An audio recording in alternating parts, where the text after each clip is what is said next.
saya telah berjumpa dengan PMKS di sebelah utara. Ya, kita dah berbincang dan banyaklah cadangan-cadangan yang dikemukakan kepada mereka, dan insyaAllah kali ini saya akan bawa kepada pihak atas saya.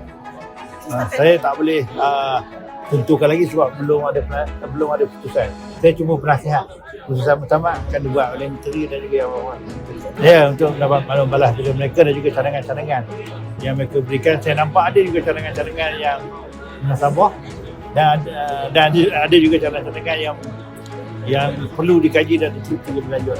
Saya mencadangkan supaya kita berjimat cermat dan dalam masa yang sama kita cuba kurangkan kos.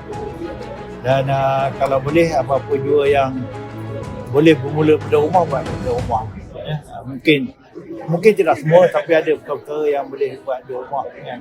Kita buat kerja pada rumah.